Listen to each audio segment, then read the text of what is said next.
अभी मेरे साथ स्वाति जी हैं। इनका सिलेक्शन पीजीटी मैथ शिक्षिका के रूप में हुई है और ये मुजफ्फरपुर की रहने वाली है। और इनके बारे में बता दूं स्वाति के बारे में कि जिस समाज से आती हैं, जहां से आती हैं, तो अपने परिवार में, अपने समाज में पहली महिला शिक्षिका भी बनी है। तो इससे अभी थोड़ा लंबी बातचीत हम करने वाले हैं कि इनका सिलेक्शन कैसे हुआ, किस हिसाब से इनकी जर्नी रही, तैयारी किस हिसाब से इन्होंने किया, और ख़ास करके पीजीटी के नेक्स्ट अभ्यर्थी टीआरई 4.0 वालों के लिए इनका क्या संदेशा रहेगा। चूँकि लगभग 5 महीने का समय अभी उन लोगों के पास है, तो इस 5 महीने में तैयारी की क्या रणनीति होनी चाहिए, क्योंकि हम बताते हैं और कोई सक्सेसफुल कैंडिडेट बताते हैं, थोड़ा सा डिफरेंस दोनों में होता है। टीआरई 3.0 अभी मेरे साथ स्वाति जी हैं। इनका सिलेक्शन पीजीटी मैथ शिक्षिका के रूप में हुई है और ये मुजफ्फरपुर की रहने वाली है। पहले तो इनको मेरे तरफ से, संस्थान के तरफ से ढेर सारी बधाई।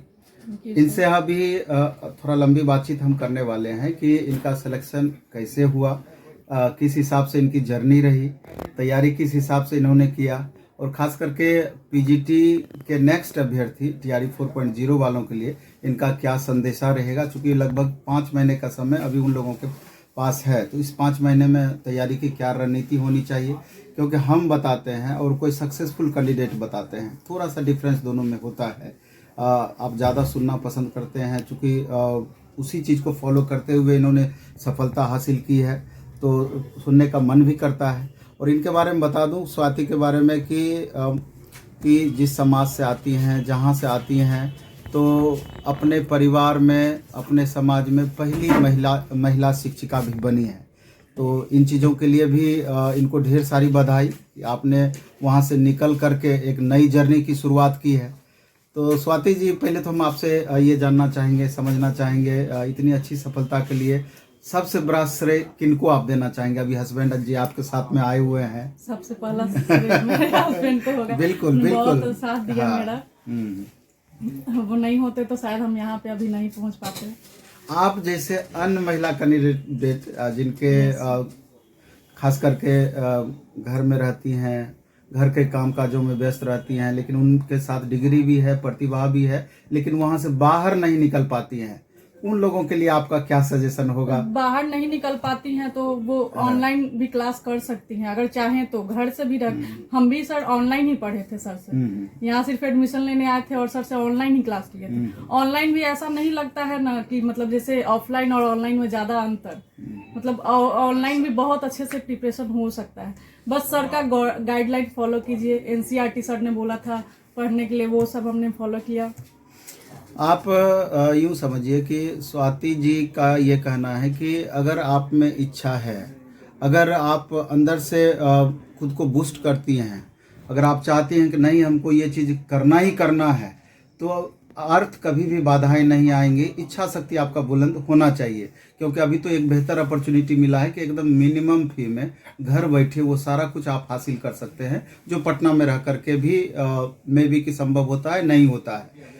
तो थोड़ा सा अंतर जरूर होता है कि अगर आप डायरेक्ट टीचर बोर्ड पे पढ़ा रहे हैं, आप सामने बैठ के पढ़ रहे हैं, थोड़ा सा बदलाव होगा। लेकिन अगर आप पूरी तरीके से सजग हैं तो घर पर भी रह करके संभव है, और इन्होंने वो चीज़ कर दिखाया है। स्वाति जी, आप ये बताइए कि मैथ खास करके एक तो पीजीटी मैथ का कट ऑफ इतना हाई ओवरऑल जा रहा है। आप देख लीजिए टीजीटी मैथ 102 कट ऑफ चला गया।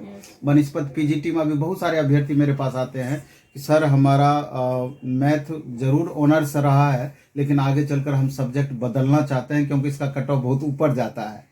तो उनके लिए आपका क्या संदेश होगा? ऐसा कुछ नहीं है, अगर तैयारी करें तो कट ऑफ से भी आगे। हम भी ईडब्ल्यूएस में ही थे, लेकिन ईडब्ल्यूएस में 63 कट ऑफ था, लेकिन मेरा रिजल्ट जनरल में आया सर। जनरल में भी मेरा नंबर बहुत हाई है। जैसे जनरल का 66 कट ऑफ था, लेकिन मेरा 69 नंबर है। तो ऐसा कुछ नहीं है कि मतलब मैथ है नंबर ज्यादा है। अगर हम अच्छे से प्रिपरेशन करते हैं तो हम कट ऑफ से भी ज्यादा नंबर ला सकते हैं।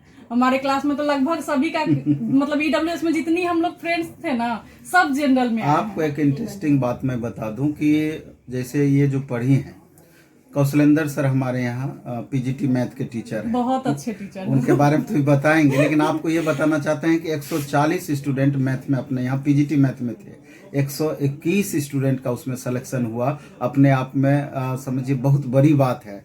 तो हम इनकी जुबानी सुनना चाहते हैं, कौशलेंद्र सर का क्या योगदान रहा, किस हिसाब से उन्होंने पढ़ाया और कितना आपको इससे फायदा हुआ।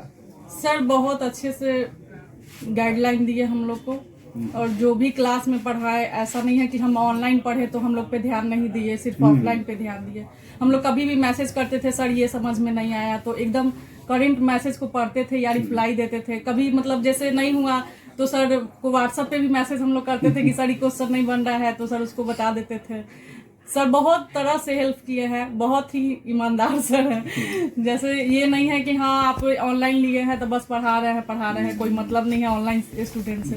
लेकिन ऑनलाइन ऑफलाइन में कभी भी ये डिफरेंस नहीं किया कि हाँ सबको अपने बच्चे समझ के उन्होंने पढ़ाया है, गाइडलाइन दिया है। मूल सब्जेक्ट जैसे मैथ मूल सब्जेक्ट हुआ, 80 क्वेश्चन आपका उससे रहा। Yes sir. 40 क्वेश्चन जीएस का रहा। यस जीएस के बारे में आप क्या कहना जीएस भी हम सर यहाँ से क्लास लिए थे, उनका भी ऑनलाइन ही पढ़े थे। सर ये सर जो सहनसा सर थे हिस्ट्री पढ़ाए थे, और ये जो पंडित के टाइप से पढ़ाते हैं, लेकिन बहुत ही अच्छा। ये सर एक ही सर बहुत अच्छा से, मतलब होता है ना एक्साइटमेंट की तरह। सर का आवाज ही इतना अच्छा लगता था कि ऐसे ही याद हो जाता था पढ़ने में। वो भी हमने यहीं से, वो भी हमने क्लास ऑनलाइन ही लिया था 40 मार्क्स के लिए भी। ऐसा कुछ नहीं है, अगर जो घर पे रहती हैं उनके लिए ये नहीं है कि हाँ आपको अगर सुविधा नहीं है ऑफलाइन करने के लिए तो आप ऑनलाइन भी कर सकती हैं। ऑनलाइन में ऐसा इतने कम फी में तो मुझे नहीं लगता है कि कहीं और भी होता होगा क्लास, और वो भी इतने अच्छे से। बहुत सारे ऐसे भी अभ्यर्थी रहे, TRE 1 दिए, संजोग से 1 नंबर 2 नंबर से रह गए, TRE 2 दिए, TRE 3 में भी टाई ब्रेकर में रह गए, फाइनल सिलेक्शन नहीं हो पाया, 1, 2, 4 नंबर से नहीं हो पाया। तो बहुत सारे छात्र जो हमसे मिलने के लिए आते हैं, लगातार फ्रस्ट्रेशन फील होता है, वो इस बात को शेयर भी हमसे करते हैं, और जितना हमसे बन पड़ता है उसको थोड़ा सा हम एनर्जी भरने का काम करते हैं, प्रमोट करने का काम करते हैं कि ये क्षणिक असफलता में खुद को आप एकदम बैक पर ले आएंगे, मेरे ख्याल से ठीक नहीं है। बल्कि अपनी कमजोरियों को पहचान करके कि कहाँ हमसे दिक्कतें रह गई, उस चीज़ को एक्सेप्ट करके फिर आगे नए एनर्जी के साथ शुरुआत करना है। खास करके वैसे कैंडिडेट को आप क्या कहना चाहती हैं? वैसे कैंडिडेट के लिए और ज्यादा अपॉर्चुनिटी है कि वो पहले से पढ़े हुए हैं, उनको सिर्फ रिवीजन करना है। कौन से पॉइंट उनका छूटा, जो कहाँ पे उनका गलत हुआ, सिर्फ उनको रिवाइज करना है, और वो इतने टाइम में बहुत अच्छे से कर सकते हैं। अगर करना चाहे तो मन में ठान लेंगे तो कभी ऐसा नहीं होगा कि नहीं होगा। आदमी हार नहीं मानना चाहिए। निश्चित रूप से अभी आप देख रहे थे स्वाति का TRE 2 में भी मेरा एक ही नंबर से छूटा था। अगर हम हार मान जाते तो सर TRE 3 में नहीं निकल पाता ना। एकदम सही है। जिस हिसाब से इनका TRE 2 में 1 नंबर से रहा था, तो उस समय इनके साथ भी वैसी परिस्थिति थी, स्थिति थी, और मन में व्याकुलता जरूर रही होगी उस समय कि अब हम क्या कर रहे हैं, पता नहीं आगे जिस हिसाब से कट ऑफ जा रहा है। उस समय तो और स्थिति थोड़ा अलग थी। तो निश्चित रूप से अगर आपको भी TRE 4.0 देना है तो थोड़ा धैर्य रखने की, पेशेंस रखने की ज़रूरत है, और खुद को आप एसेस कीजिए कि कहाँ कमियां रह गई, और फिर एक नई स्ट्रेटेजी के साथ में अभी लगभग 5 महीने का समय आपके पास है। आप जो चाहेंगे वो हासिल हो सकता है। अभी के मिनिमम कट ऑफ से 10-15 नंबर भी अगर आप चाहेंगे तो बढ़ा सकते हैं। इसलिए सिर्फ पास करने के लिए नहीं, बल्कि रैंक में रहने के लिए आप पढ़ाई कीजिए, तो निश्चित रूप से वहाँ पर आप आकर के आप जरूर टिकेंगे। तो चलिए इस वीडियो में हम इतना ही रखेंगे। स्वाति जी को दोबारा से एक बार धन्यवाद। Thank you sir. धन्यवाद।